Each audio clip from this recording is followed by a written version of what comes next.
She found the first ledger on a Tuesday in the second week of November in the bottom drawer of the small writing desk in the small parlor of the small mountain cabin at the head of Brannock's Peak. The cabin where her father had left her 17 days earlier in payment of a $9,000 debt. The cabin where she had been told, by every careful, steady private warning the territory had been giving her, in the 4 months between her father's ruin and the morning he had driven her up the mountain road, that the man waiting for her was the beast of Brannock's Peak. She opened the ledger because Mrs. Caleb had asked her to look up a small detail of the autumn provisions. She did not, in the first 3 pages, find what she had been looking for. What she found instead, on page 4, in the careful, steady hand of a Helena attorney, was a record of holdings. Holdings in cattle, holdings in silver, holdings in timber, holdings in 2 banks in Helena and 1 in St. Louis. The total, at the bottom of the page in the careful, steady ink of a Helena clerk, read $1,423,000. Rosalind Carroll set down the ledger. She did not, in the next 11 seconds, allow herself to breathe. The beast of Brannock's Peak, the silent, broad-shouldered, scarred man at the head of the upper Brannock Creek who had received her from her father's wagon on the morning of the 3rd Tuesday of October, who had not, in the 17 days since, asked anything of her, who had let her sleep undisturbed in the small, clean bedroom at the south end of the cabin, was, by the careful, steady count of a small, leather-bound ledger she had been told to retrieve a recipe from, the wealthiest single individual in the territory of Montana. She did not know yet why he kept it hidden. She would. By supper time. Ambrose Carroll had been a banker in Helena for 19 years. He had been, by general agreement of the small, careful, private community of Helena bankers, a man of moderate competence and considerable optimism. He had married well. He had raised 1 daughter. He had built in the careful, steady, plain way of a small-town banker who had been promoted through the ranks of a regional concern, a small, handsome house on Cottonwood Street. He had lost it, and the bank, in the spring of 1884. He had lost it in a Northern Pacific Railroad investment scheme that had been promoted to him by a St. Louis broker the autumn of 1882. He had, in the careful, steady, plain way of a small-town banker who had been told on the assurance of the broker that the scheme would return the better part of 40% within 18 months, borrowed against the bank's reserves. He had borrowed against his own house. He had borrowed, when the bank's reserves had begun to thin, against his daughter's small, careful, private dowry, which his late wife had set aside for Rosalind in the spring of 1880, 3 months before her death. By the second week of June of 1884, Ambrose Carroll had been informed by the Northern Pacific that the scheme had collapsed. By the second week of August, he had been informed by the regional concern that the bank had been seized. By the second week of October, he had been informed by his Helena attorney that the standing debt he owed to one Dominic Thorne of Brannock's Peak, a debt of $9,000 which Ambrose had taken on in the spring of '83, in the careful, steady, plain way of a small banker who had been told he could repay it from the proceeds of the Northern Pacific scheme, was now, by the strict terms of the loan agreement, payable.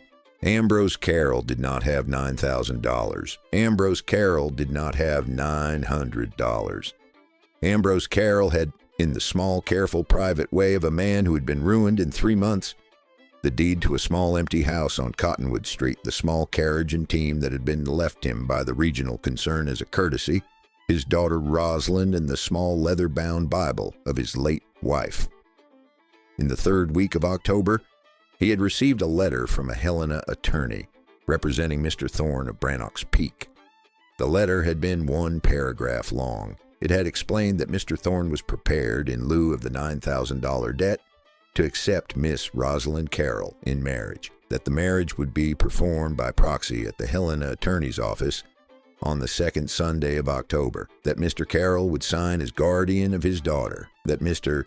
Carroll would, in the course of the next several days, drive his daughter up the upper Brannock Road to Mr. Thorne's cabin and deliver her, that if the offer was refused, Mr. Thorne would, by the careful, steady, plain right of the holder of the note, file for debtor's prison. Ambrose Carroll had read the letter. He had folded it.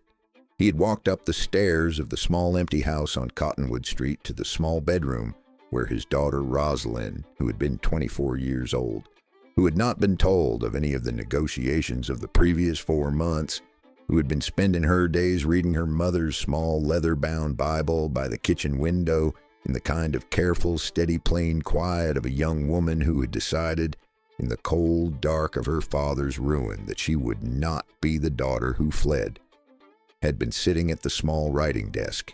He had told her in the careful, steady, plain voice of a man who had been ruined in 3 months, what he had agreed to. Rosalind Carroll had not spoken for the length of perhaps 11 seconds. She had then said, in the small, clear voice she had used at her mother's funeral, "Father, when am I to be delivered? If a story like this finds its place in your evening, subscribe, and the next one will find you on a Sunday at the lamp of a long winter." The Upper Brannock Road was the road that climbed from Helena to the head of Brannock's Peak, a small ridge in the central Bitterroot at the head of the Upper Brannock Creek, and that did not, in the careful, steady, plain memory of the territory, continue past the small cabin Mr. Thorne had built in the autumn of '78. The road was 63 miles. It took by the careful, steady, plain estimate of the freighters who had supplied Mr. Thorne with his small provisions twice a year for the previous 6 winters, perhaps 2.5 days by wagon. Ambrose Carroll drove the wagon. Rosalind sat beside him on the bench in a plain dark wool traveling dress that had been her mother's, with her hair pinned up under a small plain straw bonnet, with her mother's small leather-bound Bible in her left hand and her own small canvas trunk strapped to the bed of the wagon behind her. She did not, in the 63 miles, speak. She had decided, in the 11 seconds at the small writing desk in the small bedroom on Cottonwood Street, that she would not give her father, in the 63 miles between Helena and Brannock's Peak, the small, careful, private gift of her conversation. He had not, in the 63 miles, asked her for it. They reached Brannock's Peak at 23 minutes past 4 o'clock in the afternoon of the 3rd Tuesday of October. The cabin sat at the head of a small clearing at the end of the road. It was a single-room log cabin, perhaps 18 feet by 24, with a sound roof, a stone chimney, a small porch, a single window facing east, and a small smokehouse to the south side. There was, behind the cabin, a small fenced corral with 1 horse in it. There was, beside the front porch, a single split pine stump on which a man had been splitting kindling. The man was at the porch step when the wagon pulled up. He was a tall man.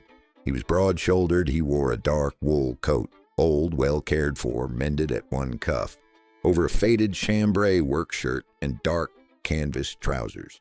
He had dark brown hair cut to the collar. He had a neatly trimmed dark beard along the line of a strong masculine jaw.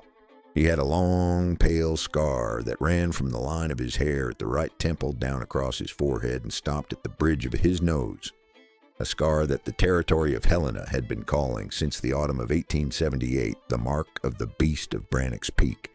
He had, Rosalind would notice in the first 3 breaths of seeing him, gray eyes the color of the upper Madison in November. He had, Rosalind would notice, in the 4th breath, a face that had not, in the 7 years since the autumn of '78, smiled in the presence of any witness who could afterward have testified to it. She stepped down from the wagon with her mother's Bible in her left hand and her right hand on the wheel of the wagon for balance. She did not, in the careful, steady, plain way she had been raised by her mother to greet men, allow herself to lower her eyes. She said, "Mr. Thorne." He said, "Miss Carroll." His voice was the voice of a man who had not in 7 years addressed a young woman in any room he had previously been alone in. Ambrose Carroll climbed down from the wagon. He carried Rosalind's small canvas trunk to the foot of the porch. He set it down. He turned to his daughter. He said in a voice she did not, in the small, careful, private way she would not give him the gift of her conversation, intend to reward with an answer. "Rosalind, I had not—" She lifted her right hand. She set it for half a breath against his face, and she said, "Goodbye, Father." She turned. She walked the 4 paces from the wagon to the porch. She stopped beside her trunk. She did not, in the careful, steady, plain way she had decided in the 11 seconds at the small writing desk, look back. She heard her father climb into the wagon. She heard the wagon turn. She heard the wagon go down the road. She did not turn until the sound of the wagon had been gone for the length of perhaps 4 breaths. When she turned, Dominic Thorne was at the porch step in the precise small physical place he had been when the wagon had arrived. He had not, in the 4 minutes of her father's departure, moved. He said, "Miss Carroll, Mr. Thorne, I would like to show you the cabin." "All right." He carried her small canvas trunk in. He set it on the small bed at the south end of the single room. He showed her the bed, which was the small bed at the south end, which would be hers, and the small writing desk under the window, and the cast iron stove on the north wall, and the small store of provisions in the cabinet beside the stove. He showed her the small ladder up to the loft, where he said, slept. He told her the small, careful, private rules of the cabin. He told her that Mrs. Caleb, a widow of 63 who lived in a small log cabin half a mile down the road, who had been with him since the spring of '79, would come at first light each morning, would cook breakfast, would cook supper, would leave at sundown. He told her that Mrs. Caleb had been informed of her arrival and would be at the cabin at first light tomorrow. He told her that he would not, in any night of the marriage, come down the ladder of the loft to the small bed at the south end of the single room. He told her that she would, in the small, careful, private terms of the marriage that had been signed by proxy in Helena on the second Sunday of October, have the cabin, the small store of provisions, and his protection. That she would not, by any obligation of the marriage, be required to come to the foot of the ladder. He told her, in the small, careful, private way of a man whose voice had not, in 7 years, addressed a young woman in any room he had previously been alone in, that he had not, in the small, careful, private offer he had sent to her father in the 3rd week of October, intended that the marriage be anything other than the cabin, the small store of provisions, and his protection. He had been quiet for a moment. He had then said, "If you wish, Miss Carroll, in the morning for Mrs. Caleb to drive you back to Helena, she will. I will provide for the journey. I will provide for a small, careful, private establishment of your own in Helena for the rest of your life. I will not require any consideration from you that you have not freely offered." Rosalind Carroll had looked at him for the length of 3 breaths. She had said, "Mr. Thorne, yes, I would like to know, before I answer, why a man who can afford to maintain a daughter of a ruined Helena banker for the rest of her life in a small, careful, private establishment of her own is living in a single-room log cabin at the head of Brannock's Peak."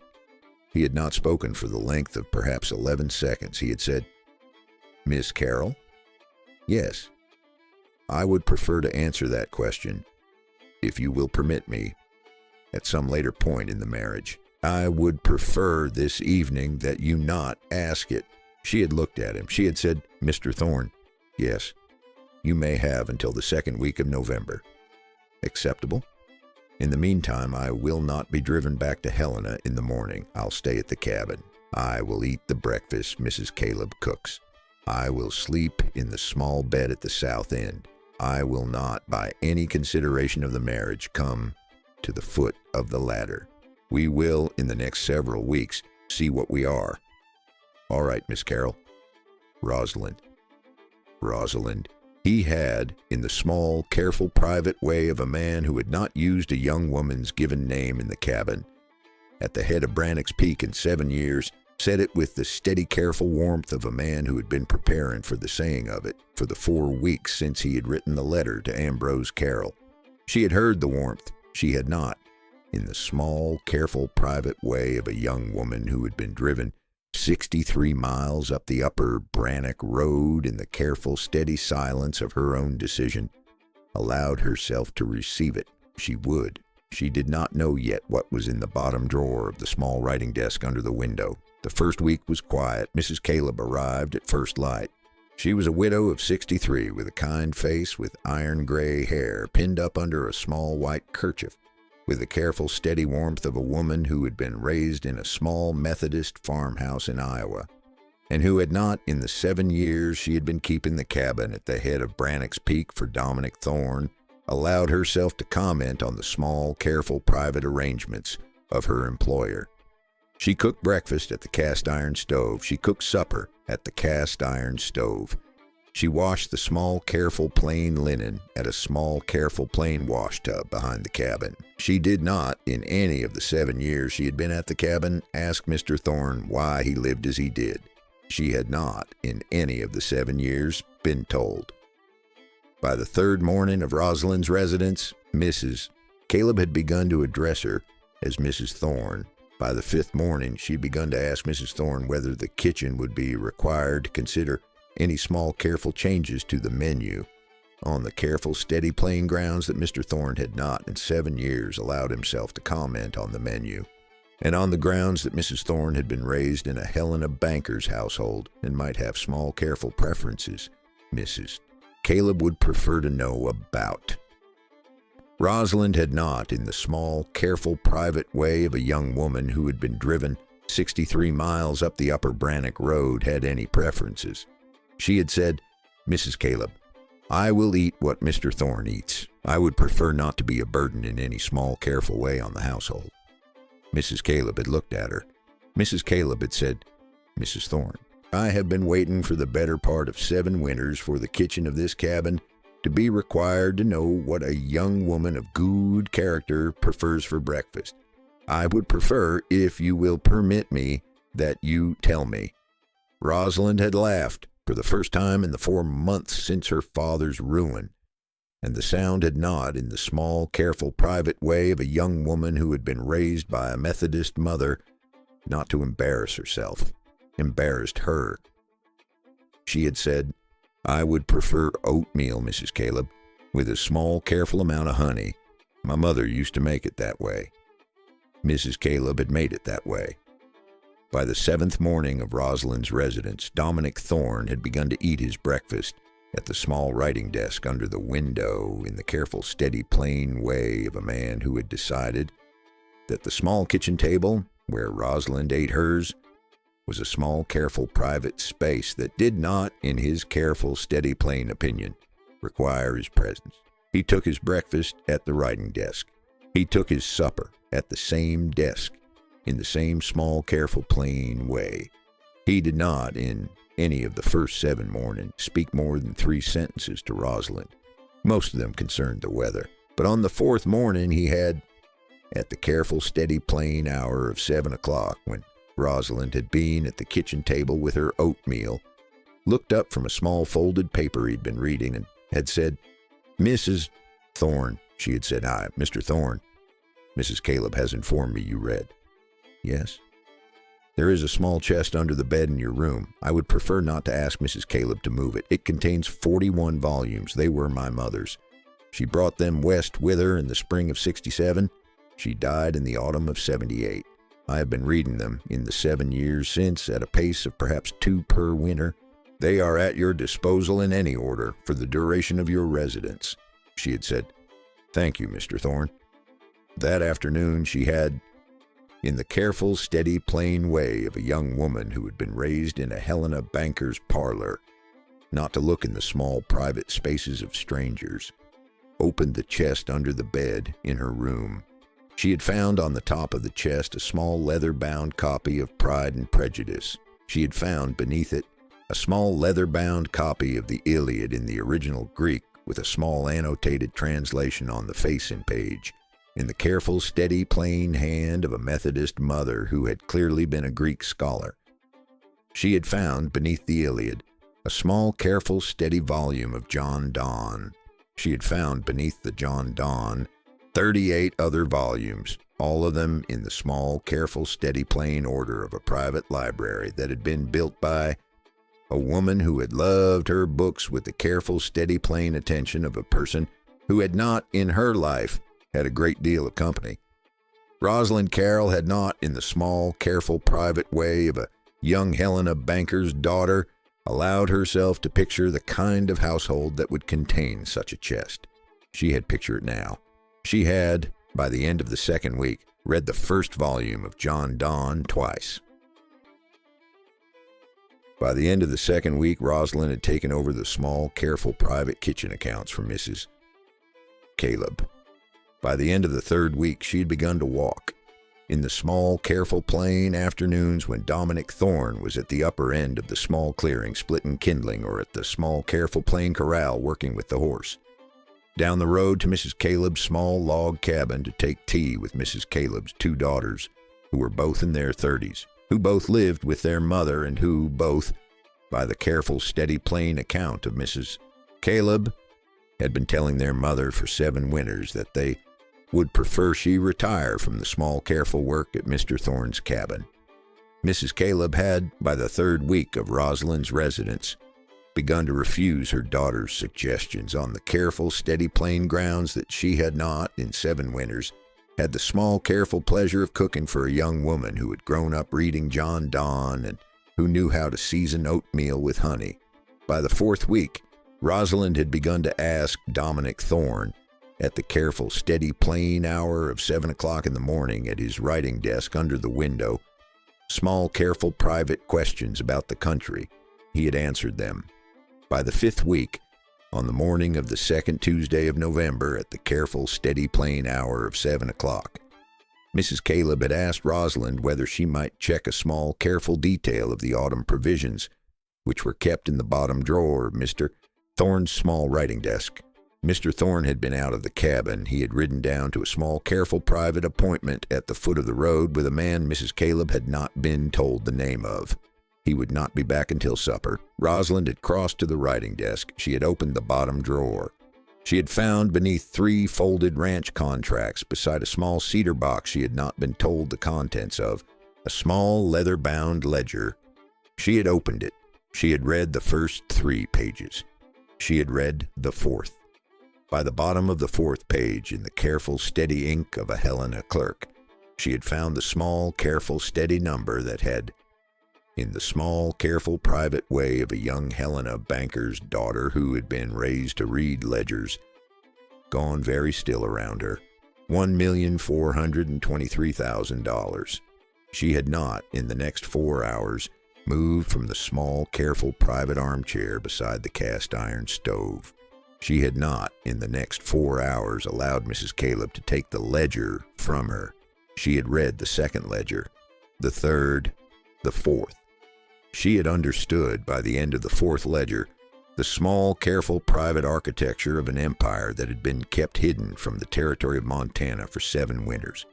She did not know, at the end of the 4th hour, why. She would. By supper.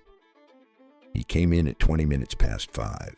He hung his hat on the peg beside the door. He washed at the small, careful basin beside the kitchen stove. He turned to take his usual place at the writing desk. He saw Rosalind. She was at his writing desk. The 4 ledgers were open on the desk in the small, careful, private order in which she had been reading them. Mrs. Caleb was not in the cabin. Mrs. Caleb had been informed at noon by Rosalind herself that she might leave at 1 o'clock and not return until the following morning. Mrs. Caleb had left. Dominic Thorne stood at the door of the cabin. He did not, for the length of 3 breaths, speak. He said, "Rosalind," she said. "Dominic." It was the first time in the 4.5 weeks of her residence that either of them had used the other's given name without the Mr. or the Mrs. Prefix. He set his hat on the small kitchen table. He crossed the cabin. He stopped 2 paces from the writing desk. He looked at the 4 ledgers. He looked at her. He said, "Mrs. Caleb, I sent her home at 1 o'clock. I had told her I would prefer to take supper with you alone this evening. I had not told her why." "All right, Dominic." "Yes. You said, on the first afternoon of my residence, on the porch of this cabin, that you would, by the 2nd week of November, answer the small, careful question I had asked you on the first afternoon. The 2nd week of November is this week." "Yes. I have, in the small, careful, private way of a young woman who had been raised by a banker father to read ledgers, taken the liberty of answering the question without you. You have read the 4 ledgers." "I have." "You have understood them." I've understood that the man I have been residing with at the head of Brannock's Peak for the past 4.5 weeks is, by the small, careful, steady count of a Helena clerk, the wealthiest single individual in the territory of Montana. I have understood that the small, careful holdings recorded in the 4 ledgers include the largest cattle outfit in the eastern half of the territory, 3 silver mines in the central Bitterroot, a small, careful timber operation at the head of the upper Madison, shares of stock in 2 banks in Helena and 1 in St. Louis, and a small house in the upper St. Louis residential district that is not, by the careful, steady note in the 4th ledger, been entered by you since the autumn of 1878. I have understood that the small, careful, single-room log cabin at the head of Brannock's Peak, in which I have been residing for the past 4.5 weeks, is, by the small, careful, private accounting of a Helena attorney, the only piece of real property in the territory that you, in the past 7 winters, have allowed to be associated with your name. She paused. I would like, this evening, to know why. He looked at her for the length of 3 breaths. He pulled out the small kitchen chair that had been beside the writing desk. He sat down. He set his hands on his knees. He said, I will tell you. I would prefer to tell it from the beginning. You may. I had an older brother. His name was Asa Thorne. He had been 10 years older than I was. He had, in the careful, steady, plain way of an older brother, who had been required by our father's death in '62 to raise the small, careful, private family of his mother and his younger brother on his own, been the careful, steady, plain head of the Thorne household in St. Louis since I had been 12. He had been a man of considerable competence and considerable warmth. He had, in the careful, steady 14 years between our father's death and the autumn of '76, built the small, careful Thorne family interests into the small, careful private empire whose accounts you have read this afternoon. He paused. He had also, in the careful, steady 14 years, been a man of considerable display. He had owned a fine house on Olive Street in St. Louis. He had driven a small, careful, matched pair of carriage horses he had been particularly proud of. He had been known, in the small, careful, steady, plain way of St. Louis society, as one of the wealthiest single men in the city under the age of 40. He paused. In the autumn of '78, at the careful, steady, plain hour of 11 o'clock at night, on the 11th of October, in the small, careful, private way of St. Louis after dark, 3 men I did not know broke into the house on Olive Street.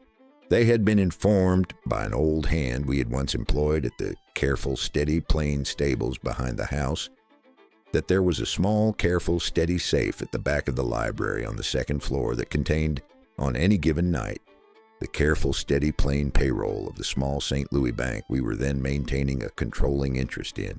They had, by the careful, steady, plain account of the man we later caught, been planning the small, careful, private robbery for 11 months. He paused. My brother was at the small, careful, steady, plain dinner table when they came in. My mother was at the head of the table. I was at the foot. We'd been eating the small, careful, private supper. Mrs. Caleb, who had been with our family in St. Louis since '66, who would later come west with me to the cabin at the head of Brannock's Peak, had prepared. My brother stood up. He told the 3 men that the safe contained the small, careful, private payroll, that they were welcome to it, that he would lead them up the small, careful, steady, plain stairs himself. He paused. They followed him up the stairs. They did not. In the small, careful, steady, plain way of 3 men who had been planning the robbery for 11 months and had decided that no witness could afterward be left to identify them, intend, when they had reached the small, careful, steady, plain landing of the 2nd floor, to let him reach the small, careful, steady, plain safe. They shot him on the landing. He died at the careful, steady, plain hour of 11 minutes past 11 o'clock. He paused. He fell. He was found on the careful, steady, plain morning of the 12th of October by Mrs. Caleb.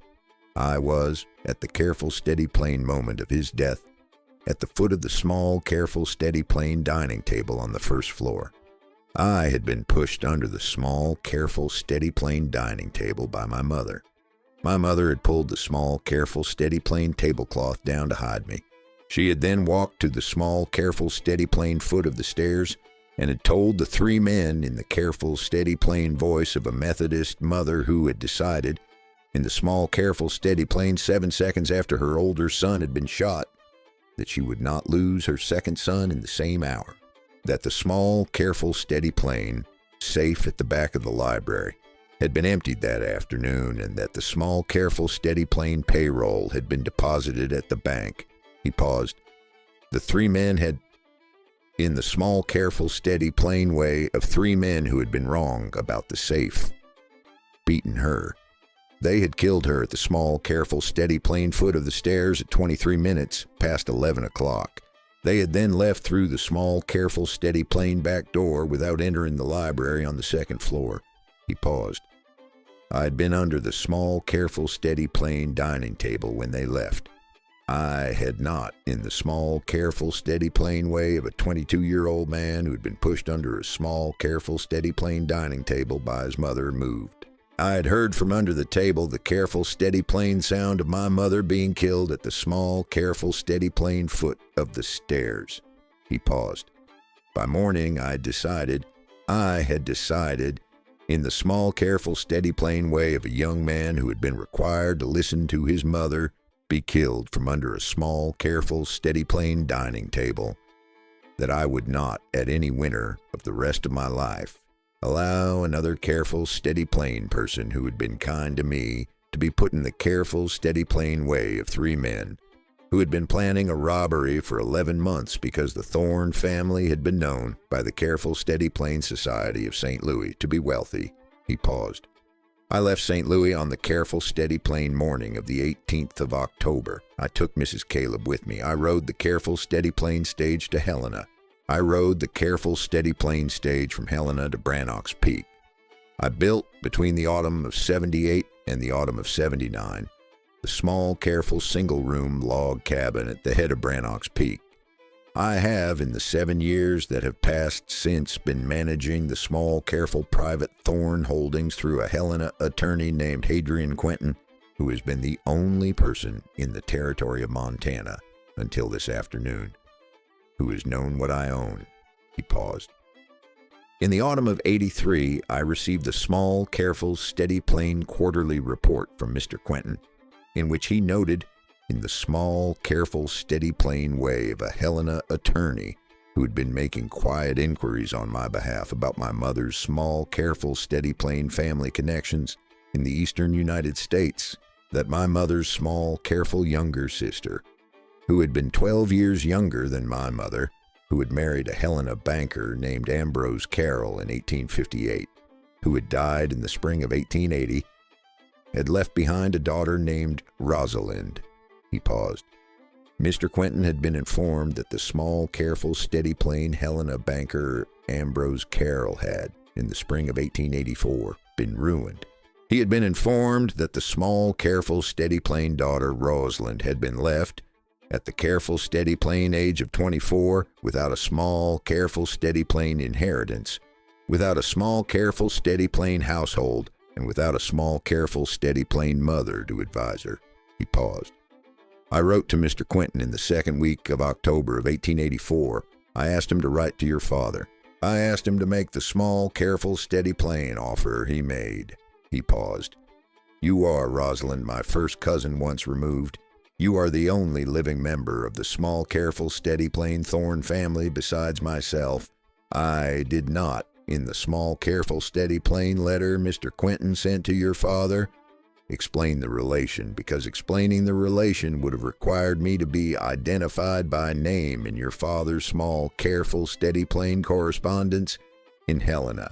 I did not, in the small, careful, steady, plain 4 weeks since your arrival, explain the relation to you because I had decided that the small, careful, private explanation of why I had wished to bring you to Brannock's Peak was not, in the small, careful, steady, plain 4 weeks of your residence, a question I had earned the right to answer.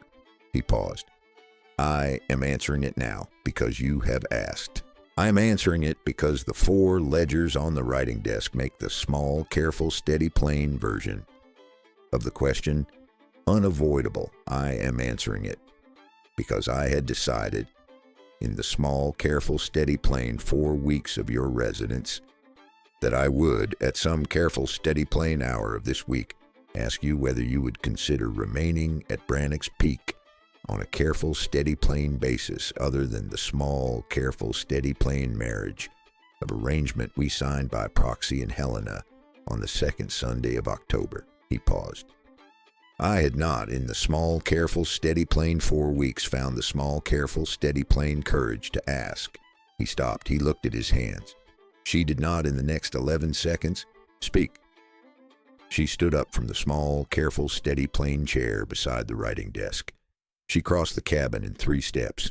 She stopped 1 pace in front of him. She said, "Dominic Thorne, I have, in the small, careful, steady, plain 4 weeks of my residence at this cabin, been watching you.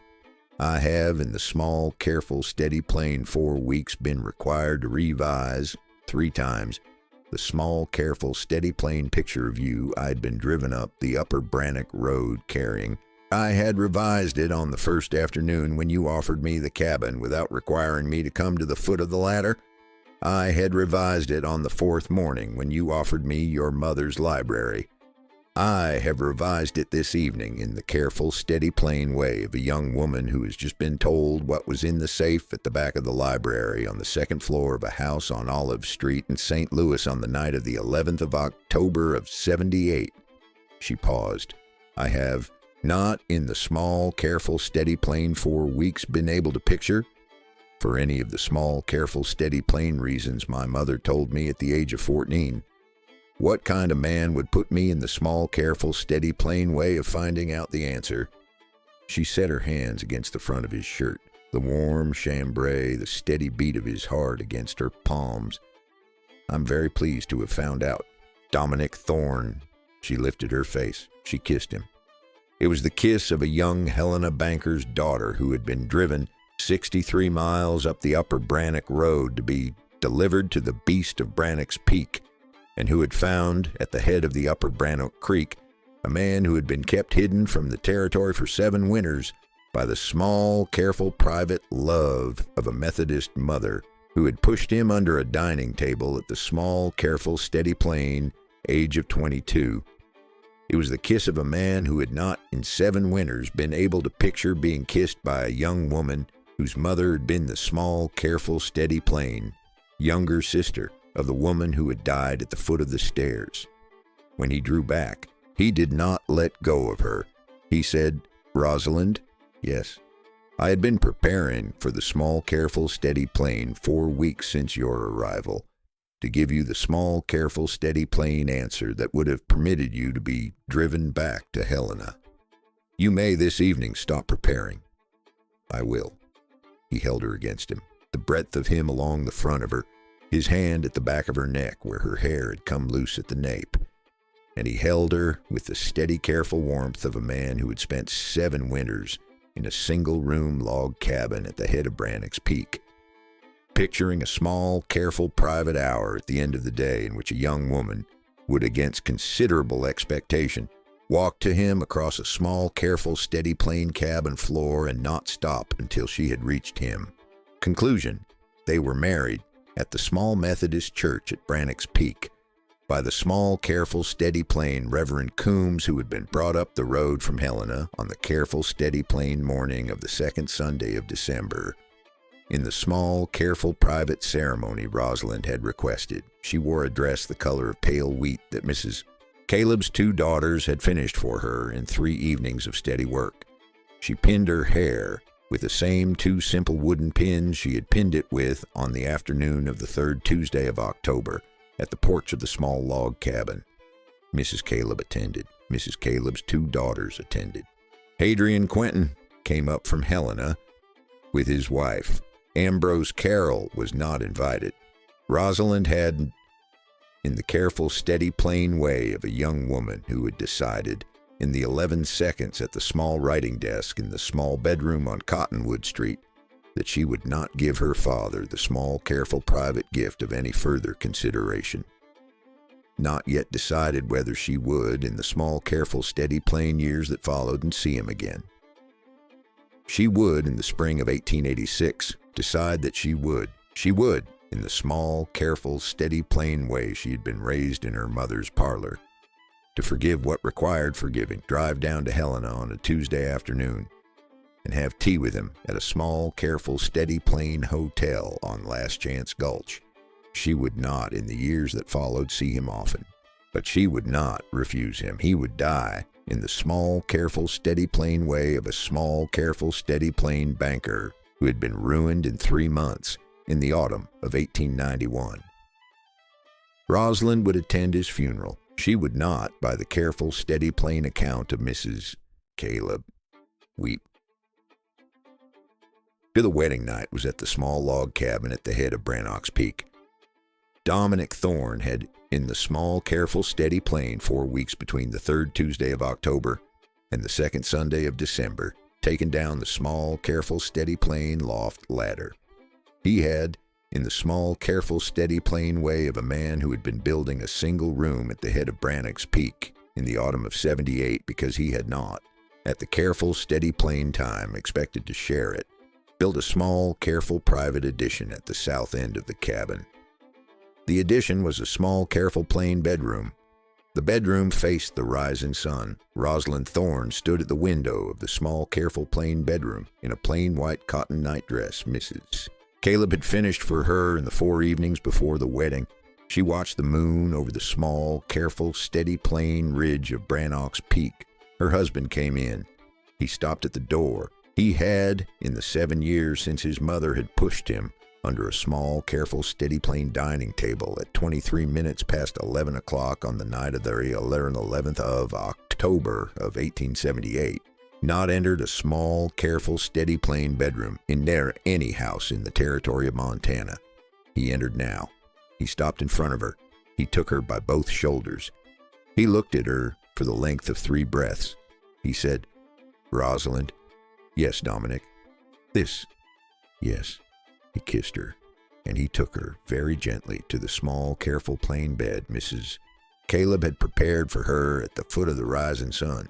The Thorne daughter was born in the small, careful, steady, plain morning of the 11th of October of 1885, 7 years and 1 day after the night Asa Thorne and Hannah Thorne had been killed at the head of the small, careful, steady, plain stairs of the house on Olive Street. They named her Hannah, after Dominic's mother, after the small, careful, private Methodist mother who had pushed her younger son under a small, careful, steady, plain dining table and had walked to the foot of the small, careful, steady, plain stairs.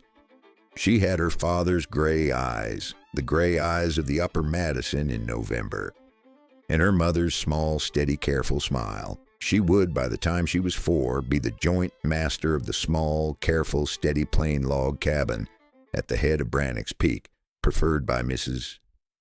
Caleb over both her parents in any disagreement involving the small, careful, steady, plain kitchen. In the spring of 1887, Dominic Thorne, by the small, careful, private request of his wife, who had decided in the second winter of the marriage that the small, careful, private architecture of the empire required, in the careful, steady, plain way of an empire that was now to be inherited by a small, careful, steady, plain Methodist girl named Hannah, a more visible foundation, moved the Thorne family seat from the small log cabin at the head of Brannock's Peak to a small, careful, steady, plain stone house at the lower end of the upper Brannock Road, 3 miles from Helena, which Hadrian Quentin had built to Rosalind's specifications in the previous 9 months. The cabin at the head of Brannock's Peak was not torn down. It was kept. It was kept by the small, careful, private request of Mrs. Thorne as a small, careful, plain summer house for the family. Hannah Thorne would, in the years that followed, spend every August of her childhood in it. She would, in 1907, at the age of 21, be married in the small Methodist church at Brannock's Peak in a dress the color of pale wheat that her mother had finished for her in 3 evenings of steady work. And she would, in the small, careful, private ceremony, be married by the same Reverend Coombs who had married her parents on the 2nd Sunday of December of 1884. The 4 ledgers Rosalind Carroll had read on the afternoon of the 2nd Tuesday of November of 1884 in the bottom drawer of the small writing desk of the small log cabin at the head of Brannock's Peak are still by the careful, steady plain inheritance of the Thorne family, kept in the small, careful, steady plain library of the great stone house at the lower end of the upper Brannock Road. They are kept on the small, careful, steady plain shelf above the writing desk. They have not, in the 140 years since, been added to. The total at the bottom of the fourth ledger, $1,423,000, is in 2024 dollars, somewhere in the range of $43 million. It is still the small, careful, steady plain Thorne family wealth. It is still managed in the small, careful, steady plain way Hadrian Quentin's careful, steady plain great-great-grandson manages it, by Helena, attorney. The bouquet of late October asters, which Rosalind planted in the small, careful, steady plain kitchen garden behind the cabin in the spring of 1885, has been replaced every November of the last 140 years by a fresh bouquet cut from the same small, careful, steady plain patch of garden